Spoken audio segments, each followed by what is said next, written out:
Hi, I'm tired. Let's talk about sleep. It's often like a fear that comes from stuff we hear in the news. You know, if you don't sleep enough, you get Alzheimer's, or you read books like Why We Sleep by Dr. Matthew Walker, great sleep science stuff. But it's almost become like a bit of like a diet industry kind of thing. Like you have to fix this, has to be perfect. If you don't, this bad thing will happen. You know, we've got spaceships going to Mars and we don't know about this thing that every single species on the planet does. It's kind of cool. I like how... Is it recording? Yeah. I like how sleep doesn't discriminate and anybody can partake in sleeping. Yeah. You can be a cat, an elephant. Yeah. You can be rich, poor. You can do it anywhere. You could even be a plant. Yeah. That's true. Or a bug. Or a bug. And you can still sleep. Yeah. What do you like about sleep?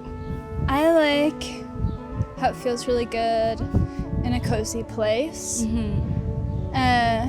Or even at a friend's house. It feels good to sleep at someone else's house. It feels like you grow closer to them.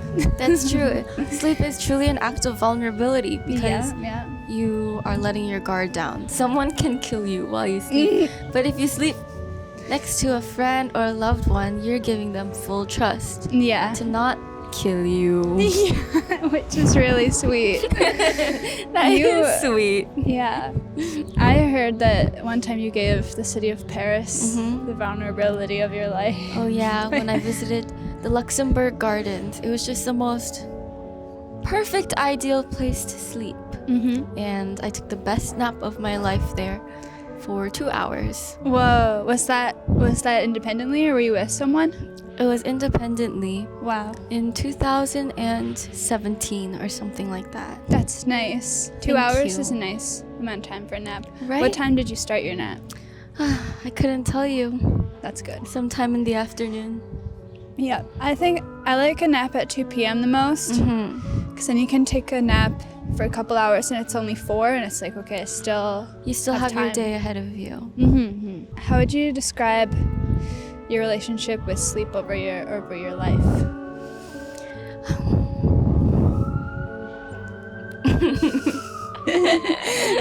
I feel weird calling it a relationship with sleep. Okay. I don't know why. It just feels just a thing like that the same. I don't part think of of it you. as a relationship. What do you think of it as? It's just it's just a part of life. Temporary death. It really marks the start of a new day. Because sometimes you don't have the longest sleep or the best sleep, and it just feels like the next day is a continuation of the day before. Do you ever get that feeling? Sometimes. Where you wake up and it just feels like it's a continuation? I think rarely, but I mean, yeah, it always feels like a continuation. But yeah, I mean, when it's a really shallow sleep especially. Yeah, I think a sleep is just so important to mark a fresh start. Yeah, you know how I feel like a lot of people have given the option to not sleep and have everything functioning well, like their cognitive ability, their physical ability. They would choose... Wait, before you get too deep. Am I getting out of here? Okay, Okay,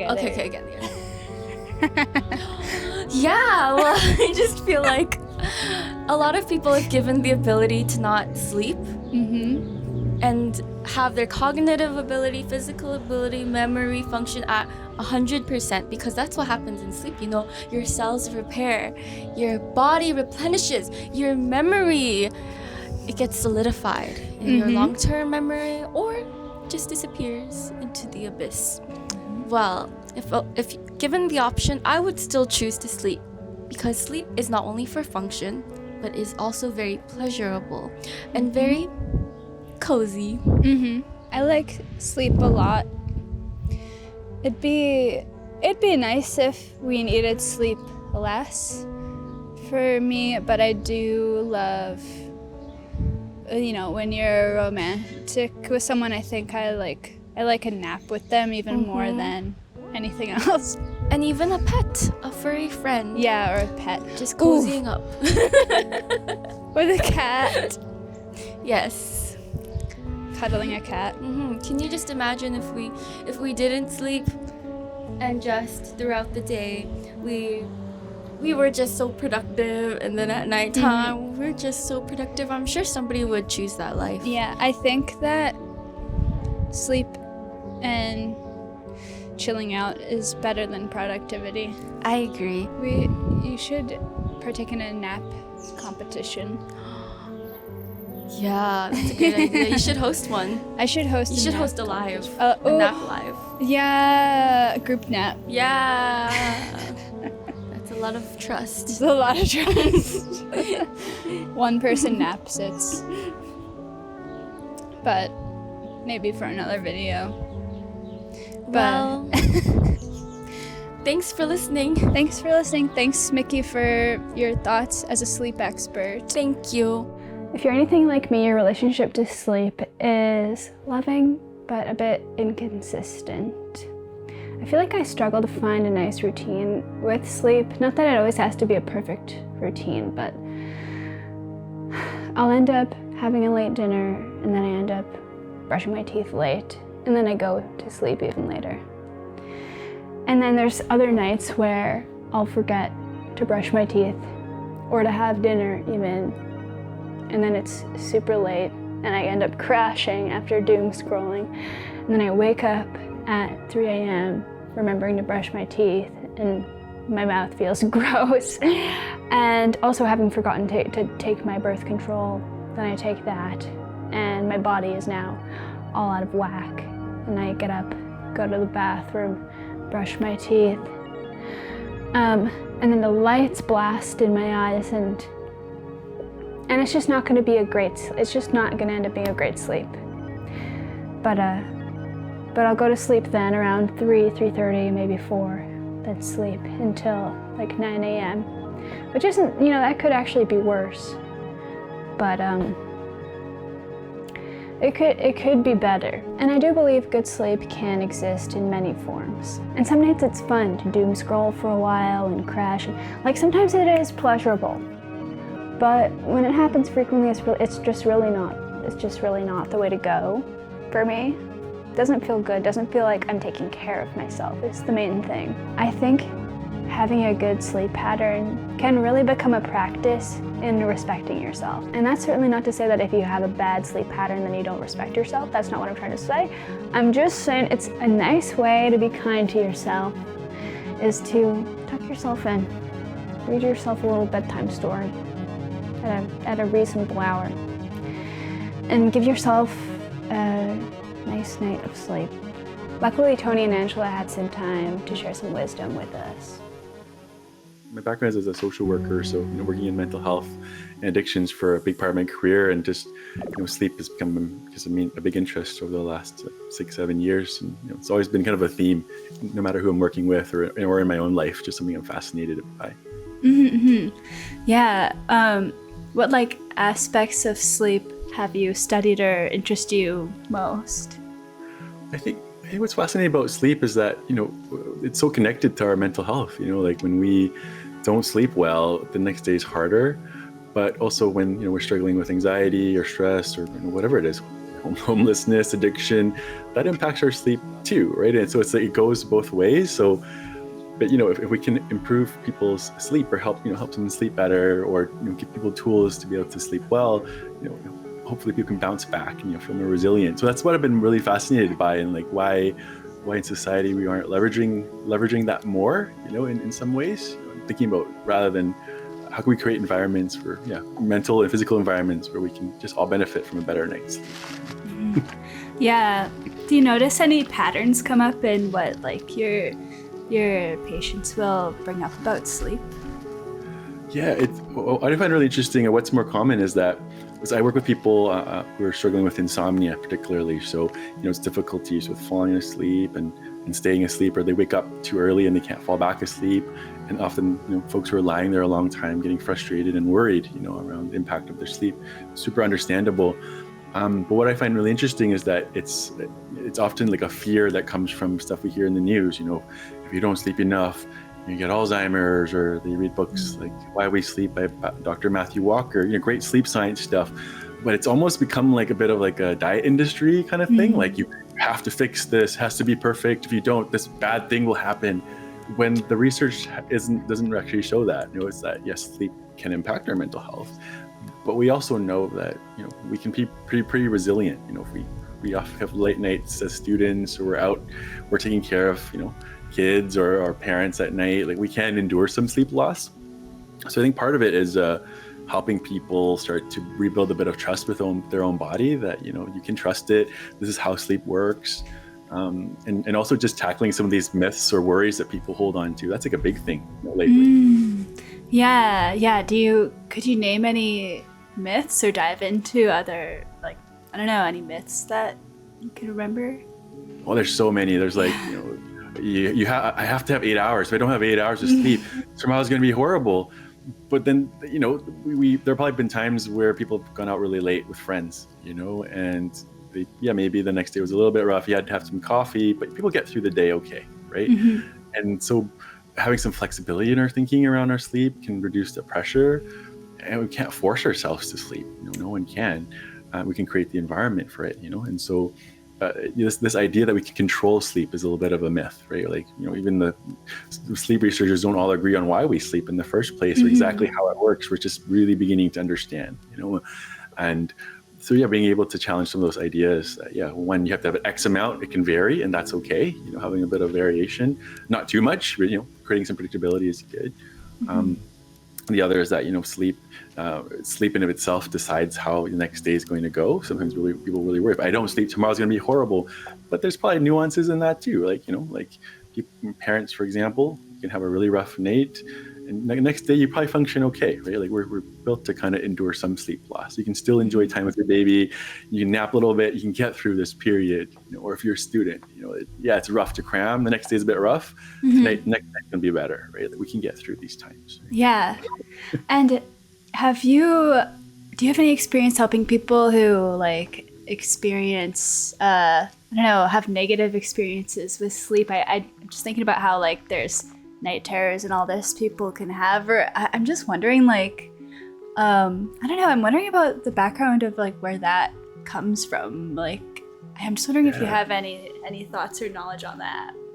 Yeah, like bad experience or scary experiences. There's a couple of domains in there. Like for folks who experience insomnia, we all have different risk factors of why, everyone can experience sleep disruptions at some point in their life. If you have illness or you're traveling, things can throw things off balance. But there are folks where eventually that sleep, the worry around the sleep or the sleep problems becomes its own monster, right? And so they start to dread nighttime. Oh my God, am I going to sleep well tonight? Or they spend their evenings preparing for sleep. I think social media plays a piece in this, where you go on Reddit and you hear about all these horror stories. If I don't sleep, I haven't slept for days, all these horrible things happening. Or the opposite is, people hyper optimizing their sleep environment, and there's so much pressure. If someone can assume I have to do this or I don't sleep well, or I have to do this. And so sleep becomes this stressful, scary thing where, when you think about someone who sleeps well, they don't really think much about sleep at all, right? Of course, you sleep a little bit. And other scary things can happen is, waking up in the middle of the night sometimes becomes a scary thing, because people start to think, oh, that's bad. It's bad to wake up in the middle of the night. Why am I awake? And maybe that's the time that's associated with worry and scare, maybe just worries about the next day or other worries in their life. That can just make nighttime just so scary, or a trigger for loneliness too. But yeah, you said like, nightmares, night terrors, those are kind of not uncommon things either, especially for folks who experience, have like PTSD, for example. Nightmares can come along with that too. And that can really disrupt sleep, because just waking up in a panic or a cold sweat can make it nighttime really scary. So there, I work with folks around trying to unravel from nightmares too, and see if we can just reduce the intensity, and also just help people kind of find ways to find some calm at night. Feel terrifying. Yeah, what's like a tool that you'll usually like suggest or something for people dealing with nightmares and such? Yeah, there's always encouraging people to talk to their doctors first, and sometimes your family doctor is not the best person to dive into sleep problems. There are specialists too, so like physicians who are sleep medicine experts. So asking for referrals is a really good start, because there's all sorts of things that can disrupt your sleep. Right? And for example, if someone with depression can also experience nightmares as well, or if they're taking medication that might be contributing to that. So talking with your doctor, always a good place to start. In terms of like treatment, like non-drug treatments, there's one called imagery rehearsal therapy. Just a kind of fancy way of saying, like, way to challenge your nightmares a little bit and rewrite them. And so, if I'm working with someone on really kind of a recurring theme or a recurring nightmare, sometimes it's like related to a trauma or fear, someone chasing you, like something that gets your heart rate going up. I'll invite someone to like write that down in like really clear detail, and then try to rewrite the ending of it. So, if the one that you often get is a clown chasing you, you're scared and they're holding a knife or something like that.Maybe the ending, just really drawing on your imagination, you turn around and it's actually the clown holding a puppy, and you try and practice that news story right before bed throughout the day, and you start to kind of integrate that into your subconscious a little bit and try to change something. And it can be kind of empowering, just to try and rewrite, and also at the same time talking about how nightmares, where nightmares come from, what they are, finding ways to kind of calm yourself. But it does, there's good research to back up that it can be helpful. People start to, change the ending of the story, and they start to dream a little bit differently, and the intensity goes down a little bit. Yeah, that's awesome. And I feel like my two biggest hurdles with sleep are usually like, it's a good time of day to spiral into anxiety. And then also that will probably also be a reason why I'll stay on my phone or something. Like, it's a great, right before bed, all your anxieties can come hang out. And and the chill in phone the can bed feel with like, and then like the phone can feel like a good escape when it's really usually making things kind of worse as well, especially when the content on your screen is like fear-mongering and stuff sometimes. So but the content is huge though, right? Like, I think you probably have heard of like sleep hygiene. That's often the first step people come to when they talk to their doctor. They go online. It's like no phones 1 hour before bed. Don't exercise too close, yada yada. But the research kind of generally shows like that information of itself doesn't really help people with chronic sleep problems. They kind of already know all that stuff, right? But like stuff like you said, like the content really does matter for someone. Being on Instagram before bed is a great thing to shift their mind away from the worries, and then when they feel sleepy, they put the phone away, they go to sleep. Everyone responds differently to the amount of light exposure. For some people, it is a huge impact that being on their screen before bed is going to make them feel less sleepy. They're going to be up later. But for other folks, it isn't. And so really just kind of knowing what gets you too much into a flow or creates more worries, right? It's such a big piece. Yeah, I feel like for me, like turning on some rain sounds or like a podcast can be a way that technology can help me get to sleep. And sometimes, there's some nights that are worse than others. It's a nice way to kind of get the anxieties to just give me a break for a minute. Like, technology I think can help sometimes, but it's hard to like police yourself to use it in a useful way when there's so many easy ways to like kind of abandon your mental health with your phone. Yeah. Do you have any tips for like before bed rituals that you think can work for a lot of people, or at least are worth trying? Yeah, I think when it comes to sleep in general, just speaking very generally, is that even before people talk about what people should do before bed, it's just kind of looking at your rhythm, right? Because sleep ultimately is this physiological process, right? Like if I always kind of tell people, if I were to tell you that the cure to your sleep problems is to stay awake for 48 hours, I want you just to do whatever you can to stay awake. At some point, they're going to fall asleep, right? Yeah. Like because your body's going to build up the pressure for sleep, and then you're going to crash, right? And so just a reminder that it's your body, it's your body's going to do its job.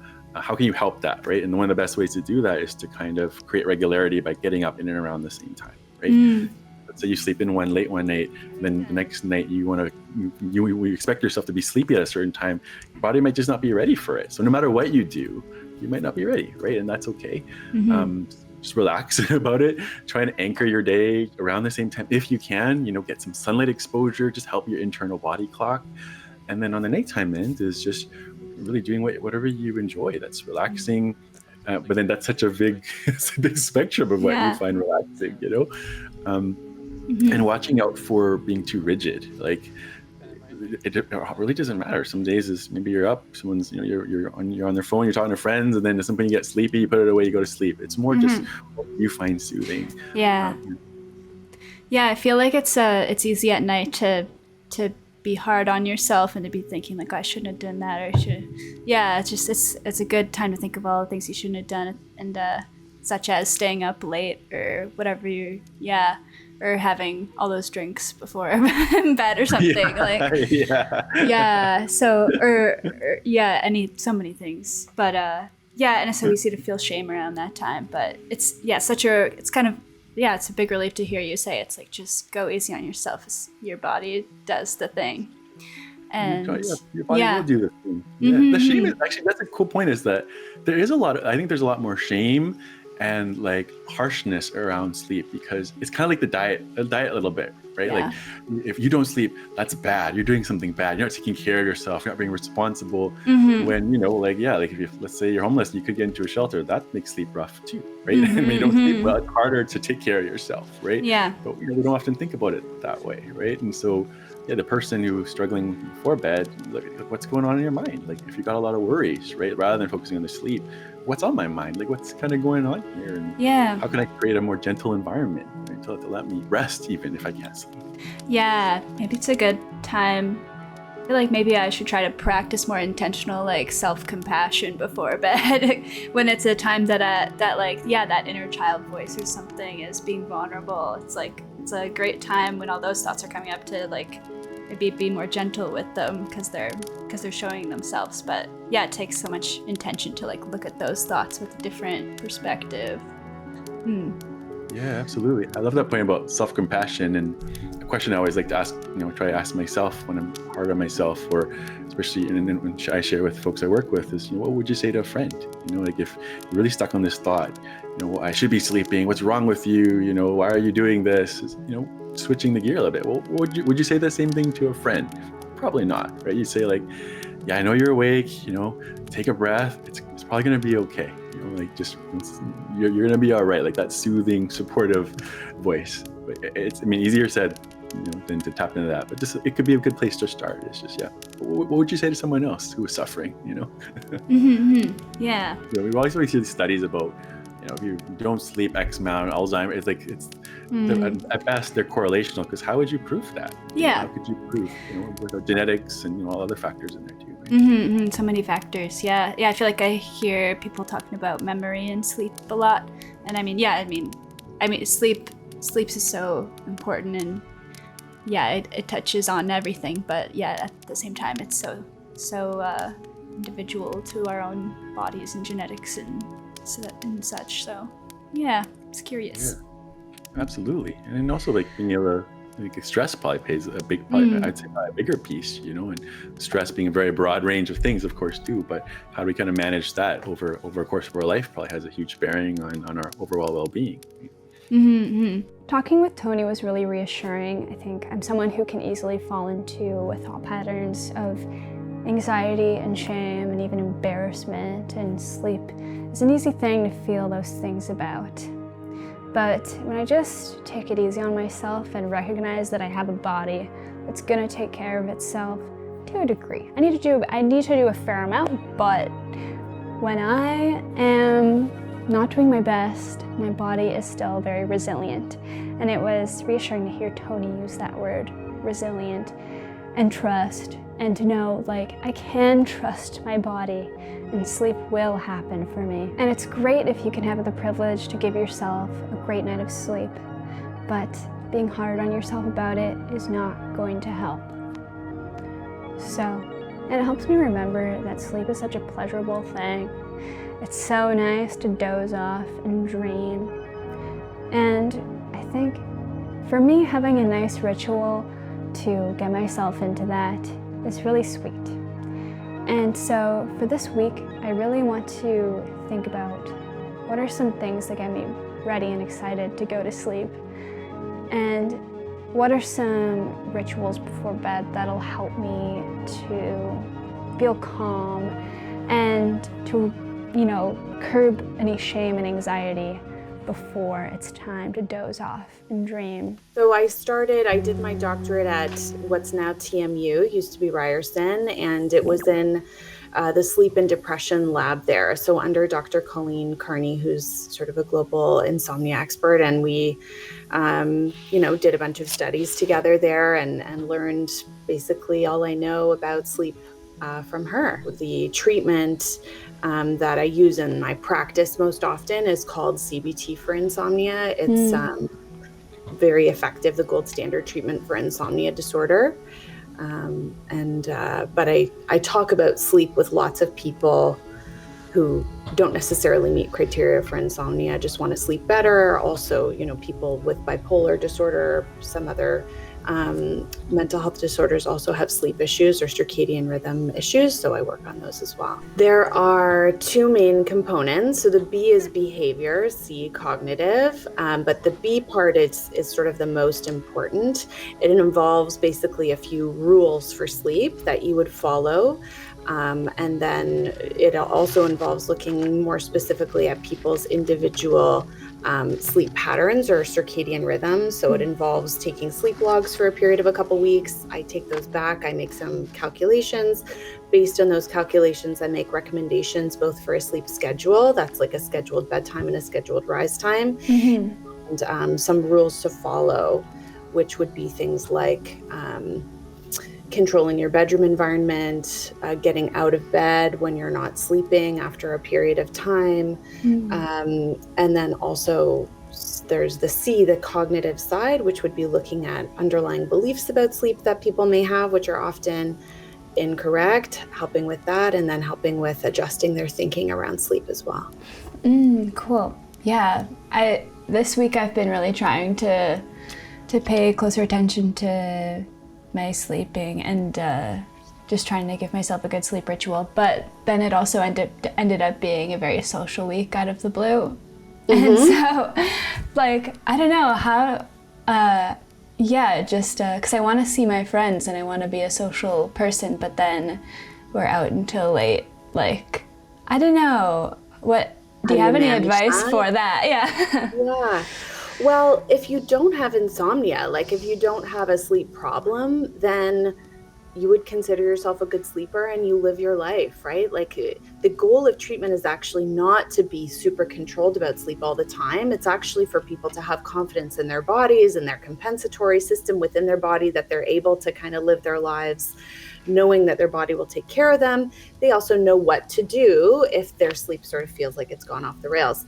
But if you're out and having fun and you don't feel like it's affecting your sleep too much, then live your life. If it does start to affect your sleep, then you might want to start looking at it a bit more closely.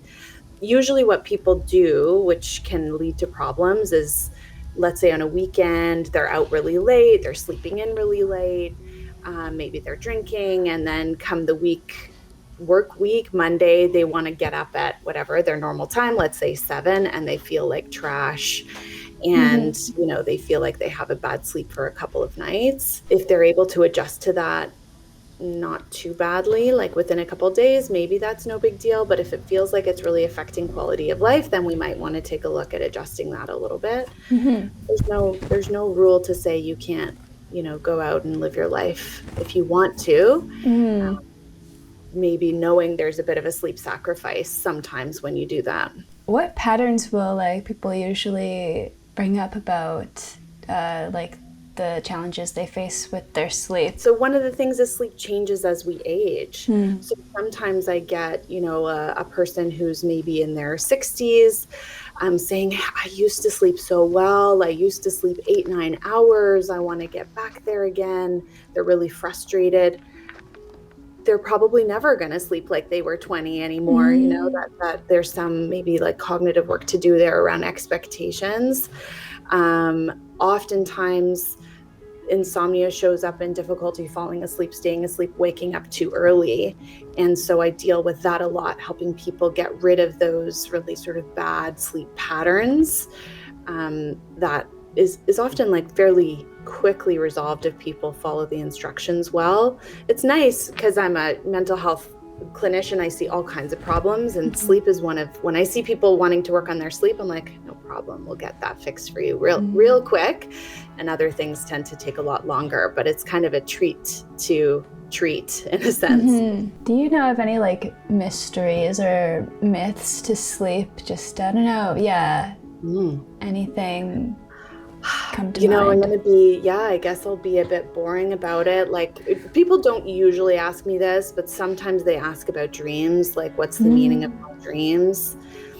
I don't know what the meaning of your dreams is. What we do know is that dreaming tends to sort of like replicate emotions that you might feel during the day.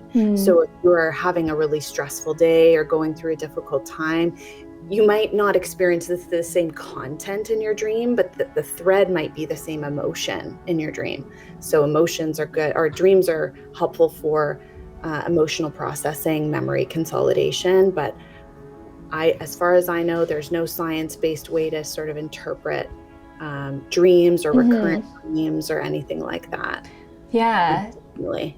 Do you know if there's any reason why, like, I mean, even I'll have periods where I remember my dreams a lot versus other times where I never remember, or like people who dream super vividly versus people who don't dream at all. Like, do you know anything about that? Yeah, there's different factors that might influence that. One is medications can either suppress or stimulate REM sleep. REM is a stage of sleep. We go through multiple stages, and REM becomes more prominent as we approach our awakening. So we usually remember our dreams if we're waking up in the morning versus if we're waking up in the middle of the night. We might not remember our dreams so well. But yeah, REM is important for some things like memory consolidation and emotional processing. You want to get REM, but you also don't want to get REM, which means if you're oversleeping in the morning, you're going to overproduce REM. It often makes people feel more tired and more depressed. That's interesting. That's kind of a hot tip is if you are not feeling great and you're like, oh, I just need more sleep, make sure you're not oversleeping because it can actually make you feel worse. Yeah, that's interesting. Yeah, sometimes I feel like I hit snooze and then I hit snooze again and it's like, and then you feel super sluggish and gross, yeah. Right? Do you have any tips for waking up? Okay, so my first tip would be to make sure that you know what your circadian rhythm is. Everyone's circadian rhythm is a little bit different. And so you may not be like a typical 11 to 7 sleeper. There's nothing wrong with that. No circadian rhythm is better than any other, but our society tends to favor more of an early bird, right? Someone who feels more awake and goes to work early. But let's say you're someone who doesn't feel sleepy until later, I don't know, 1, 2 o'clock, and wants to wake up later. There's nothing inherently wrong with that, except if you have to get up for work. So then you'd want to look at trying to shift your rhythm. There's ways that you can do that. But if you're someone who just has a bit of a hard time getting up in the morning, things like putting your phone in another room with the alarm so that you can, you have to get up to turn it off. My previous supervisor would say, like, swing your legs over the side of the bed so they're dangling down. It puts a bit of a pressure on your back so you feel like, oh, I just want to get up now. I'm not so cozy. Have somebody call you in the morning if you need. Lots of little tips. Don't expect yourself to feel great upon rising. Most people need a bit of time before they feel like bright-eyed and bushy-tailed. It takes a little bit of time. Sleep is a huge factor in our mental health. So mood is, so this was one of the main research projects that I worked on when I was with Dr. Carney at TMU. What we learned is that if you take people who have depression, so meet criteria for depression, and without directly targeting depression, you target their insomnia. Insomnia and depression. If you target their insomnia using CBT for insomnia, their mood improves, even though you didn't specifically target the mood. So mood and sleep are very much linked. And when you target insomnia to get it to be resolved, mood will automatically improve, which is a pretty cool thing. Wow. Yeah, I don't know. How can people help themselves to get better sleep? There's a few sort of things to follow. One would be to get a sense of what your natural circadian rhythm is. Right. You can do this on your own if you just sort of you record your sleep for about a couple of weeks. So when do I start to feel sleepy? How long does it take me to fall asleep? When do I start to feel like I want to wake up, or when do I naturally wake up? You want to get a sense of where in the 24-hour day your sleep window is, your ideal sleep window, because then you want to see if you can structure your life around that. So let's say I was someone who started to feel sleepy around 10:30, 11, and I wanted to wake up around 6:30. Great. What you're going to want to do is about an hour before bedtime, you're going to have a quiet time, bit of a like wind down period. You're not working, you're not exercising, you're not having difficult conversations. You're going to try and make sure your bedroom environment is quiet, dark, and cool. Doesn't have to be perfectly any of those things, but sort of a restful environment. And then you're going to practice good, this is CBT for insomnia, but good sort of sleep hygiene strategies, which would be if you are awake and you're not able to sleep within 20, 30 minutes or so, you're going to say, okay, it's not happening for me right now. I might as well get up and go do something I enjoy, read a book, watch TV. When you feel sleepy again, you can get back into bed. Really, we do not want to create an association between the bed and wakefulness or anxiety. So if you start to feel that happening, your mind is racing, you're worrying, or you're just cognitively active, we're going to say, we can't control it. That's okay. Get out of bed, go do something else. Importantly, your rise time is still the same. You're still going to set your alarm and try to get up at the same time every day, because that is sort of our circadian rhythm marker for the day. Yeah, and I guess so there's folks with insomnia that keeps them up, and then I suppose there's also the opposite problem as well with feeling tired all the time. And I guess that probably leads into conversations about like nutrition and is there something missing? Like personally, I've definitely been feeling drowsy lately. I'm scheduling a blood test soon, but fatigue and insomnia are not necessarily hand in hand. Fatigue is multifactorial, meaning there's lots of reasons that we can feel tired. Feeling sleepy, that's like if you're sitting there and you feel like you fall asleep at any moment, that has to do with sleep deprivation, which is a different problem than insomnia. That's inadequate opportunity for sleep. I just haven't given myself enough time to sleep. And fatigue, again, can come from all kinds of things. You mentioned nutrition, lack of hydration, medical conditions, medication. Boredom is a huge factor in fatigue that people don't realize, inactivity, all of that. True, yeah. Yeah, maybe sometimes one of the worries that people have is what they're putting themselves at risk for if they are not sleeping well. That's often a concern people come in with. They're fearful that because they have insomnia, they're going to have some sort of medical condition or Alzheimer's, or there's a lot of panic or fear around that. And I try to really put people's minds at ease by saying the studies that have shown that there are negative effects, health effects from sleep challenges are about sleep deprivation or hypersomnia, which is sleeping a lot, sleeping too much. So that would be if you're sleeping, on average less than 6 hours, even less than that a night, and then sleeping more than 9+ hours a night consistently, those conditions are more linked to health consequences later in life. But insomnia itself is not, because insomnia is not the same as sleep deprivation. Again, you're giving yourself adequate opportunity for sleep. You're just not sleeping the quality that you would want. We would do CBT for insomnia for that, but it is not linked to negative health consequences to have insomnia versus sleep deprivation, which is. Yeah, that's nice to use the mind of all the possibilities. And, yes, a lot of anxiety work, honestly. It's a lot of anxiety.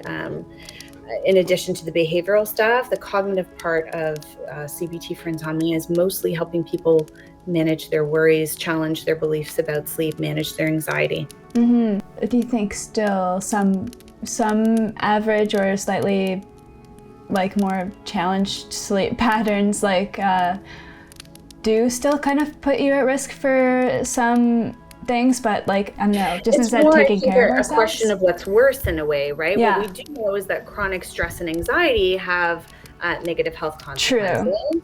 So if we know that to be true and you're worrying a lot about sleep, then probably we need to work on the worry and how you manage worry. It's usually about tolerating uncertainty, people having trouble with not knowing the future, wanting to prepare for the unpreparable to some degree. So that's when, again, we would do sort of more general anxiety work. There's treatments for that. CBT is effective for that as well. You know, in general, sleep is still kind of a mystery in terms of the purpose. We know that every single system and tissue in the body is affected by sleep.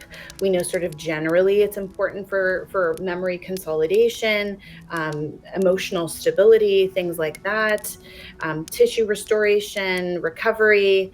But beyond that, we kind of don't know too much about it, which is pretty cool. You know, we've got spaceships going to Mars and we don't know about this thing that every single species on the planet does. It's kind of cool. Yeah. I've just written a little list of 8 things that this week I want to prioritize doing before bed. The first is brushing my teeth and washing my face. I'm gonna try to be doing this right after I have dinner. Well, maybe like half an hour after I have dinner. I definitely have a bad habit of like putting that off, and then I'm already cozy in bed, and then I have to get back up and you can go and do it, and it kind of like, it ruins the vibe. To the point where like when there is a special day that I remember to brush my teeth and wash my face early, I can be really excited. When I'm all cozy in bed and I'm like, oh my God, today I actually remembered to do that. What if I just gave myself that joy every day? Next point I have is temperature. Now for filming this right now, I can't have my AC on, but it is so hot in here right now. And also I really like how the AC provides a white noise. I really do like the sound that it gives, but of course I can't have that while I'm recording. So I am going to be really enjoying the temperature that gives me as well as the noise. The next point is that I'm going to either write a gratitude list or meditate and think of one in my mind and really meditate on all the things that I'm grateful for. And each night try to think of something that I didn't mention the last night. It's a great time to just remind myself of everything that I have good going on.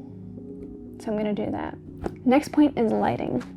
I have these great little Philips lights that I can customize on my phone, and I can make a really nice warm vibe in here.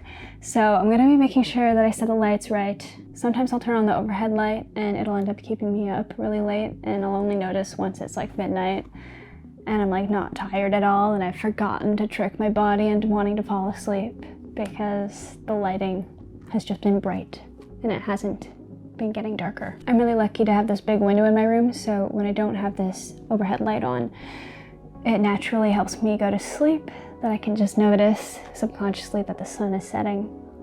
It's really great. Next thing is that I'm always going to make sure that I have a big bottle of water next to my bed. Right before I go to bed, I'm going to fill it up, put some ice in it, make sure I got that cold water that I can reach for in the middle of the night. That's just like really good. That's like luxurious to me. I always forget how good water is.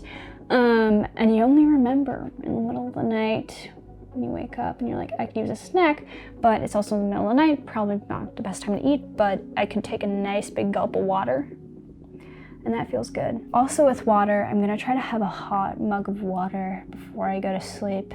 Hot water has some really nice benefits for you, and I feel like mixed with the cold of the AC that I'm gonna turn on, it'll be a nice vibration. It'll be good, it'll be good. And then I'm gonna make sure that I do a little bit of reading before bed. Just a little bit of reading that isn't a TikTok caption, all right? And my hack for this is to get into webtoons. I really like webtoons, like, what's it called? Lore Olympus. I really like that series. And it's actually been a second since I've caught up, so I do have a lot of nice catching up to do. So I'm gonna be catching up with that. I love that story, so I'm really excited. And there are some books that I have that I'm either midway through or haven't started, so I'm gonna take this opportunity to catch up on those while I'm intentionally focusing on my sleep. Reading can be such a nice assistant for getting you feeling tired and also imaginative. Maybe it'll promote some fun dreams. My last point with that is that I'm going to do whatever I want. Whatever I want that is pleasant. And yeah, so we'll see how that goes.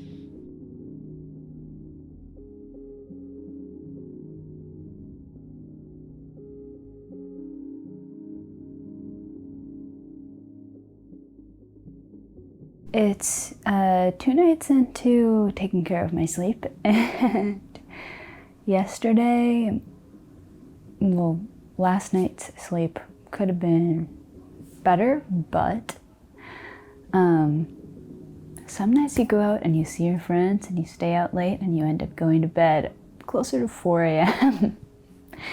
And for me, it had been a good while since something like that was an opportunity.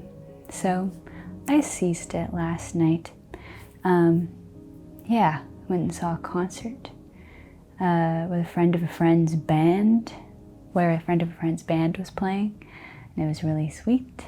Got to hang out with my friends there, and afterwards we all went back to my friend's house, and the band was there too, so it was really cool. It's really nice when you like get to see a band and then you also get to know them.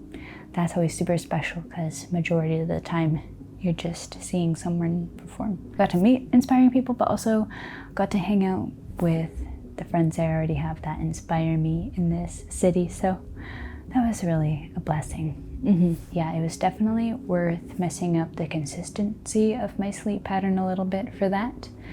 Today I am less tired. It is 10 p.m. and I'm not feeling ready for bed, but I'm gonna go brush my teeth and wash my face, dim the lights, and pull out my webtoon, get cozy, try to reset for tomorrow.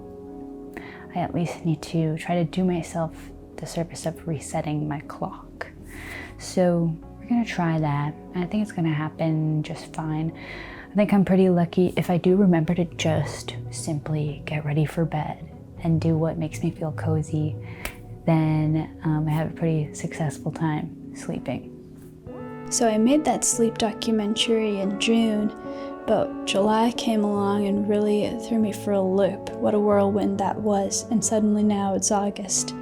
But it came at a really good time to be thinking about sleep. It was really grounding to have a mindful relationship with sleep at the end of the day. July ended up being a super social month, but I still managed to get enough sleep and I feel more rested than I did at the beginning of June. At the beginning of June, I was feeling really fatigued, and it's why I even wanted to explore sleep, because I was like, oh my gosh, I need to address this. My relationship with sleep has definitely improved, especially after talking to Tony and Angela about how like creating sleep anxiety for yourself isn't going to help anything. So I've just been trying to focus on before bed routines, making sure I'm cultivating calm. And I think that routine of cultivating calm, just ends up being a part of a lot of different areas of my life. If I can cultivate calm before bed, but also during the day, it's just a skill that's really nice to have. Just to think, what's something I could do right now to feel more comfortable? What's something I could do right now to wind down? And it's nice to do that before bed especially, but even throughout the day.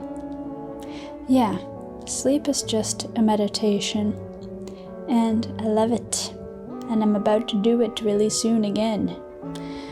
Can't get enough of it. Making this doc really helped me gain a new perspective on sleep. I hope you found some parts interesting as well.